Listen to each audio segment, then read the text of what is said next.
Chapter 24 Travelers Return. It seemed to Caddie Woodlawn that she had never known a more beautiful autumn than the one which followed. Goldenrod and asters bloomed yellow and purple and lavender along the side of every road, and swept in bright waves across the fields to the woods. In the woods, the oaks put on their gayest colors.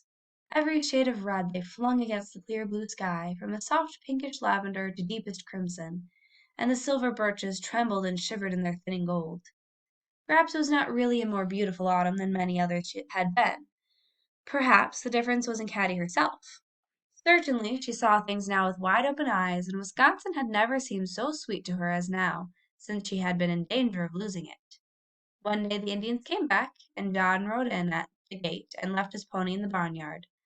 Mother had just baked apple pie again, and John came in and sat at the kitchen table and ate. He had no words to tell them of the strange far wilderness where he had been, what game he had caught, what leafy trails mottled with sunshine he had traveled, what portages and shining lakes he had seen. All he said was, "John him back," and ate his pie in silence. But something of the beauty and mystery of far-off places hung about him, and Caddie was glad that she was there to greet him.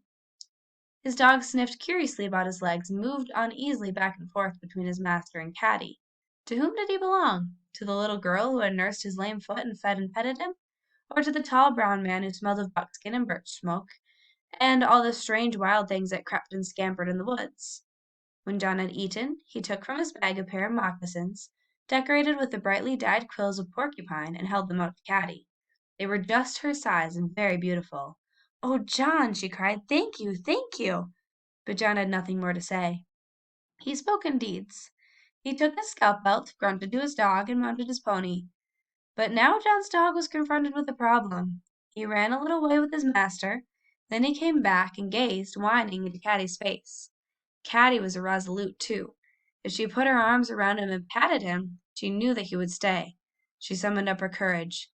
"Go," she cried, pointing to John. "Go with your master." The dog gave her a long, questioning look, and then he turned and trotted away behind the Indian pony. "And so that's that," said Caddie softly to herself, and she was a little sad and a little glad. But there were other travelers making their way through the wilderness to the Woodlawn farm. The circuit rider had turned his horse that way again, and he was thinking, baked beans and brown bread on Saturday night, and news of Boston again. Soon I'll be at the Woodlawns. Still another traveler had been on his way for months now. He had no steamboat tickets. He could not ask nor understand directions. He only knew that his nose and his heart were keeping him headed in the right direction. He was footsore and muddy and full of burrs. Sometimes he was hungry and heartsick and filled with despair, but he knew that he must get home. Sometimes he begged rides on boats similar to the boat which had carried him away. Sometimes people fed him, and he licked their hands, but he never would stay. Sometimes he caught rabbits or game or birds for food, and trotted through a tangled wilderness, lying at night beneath the stars to lick his weary feet in sleep. One day he trotted into the farmyard, so thin, so dirty, so footsore, and covered with burrs. But Caddie Woodlawn knew him. "Nero!" she cried. "Nero, our own dog!" And she sat right down where she was and took him in her arms and rocked him back and forth, her bright red head pressed against the dog's rough coat. Nero yelped with joy and ran and licked her hands. Everybody ran out to see them, and it was the eighth wonder of the world to see that Nero had come home.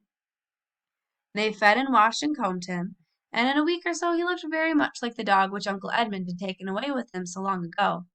To the end of his days Nero was a sheepdog, for never again did anyone try to educate him. When the circuit rider came again, Caddie saw him far down the road, as she had seen him in the spring, and she and Nero went to meet him.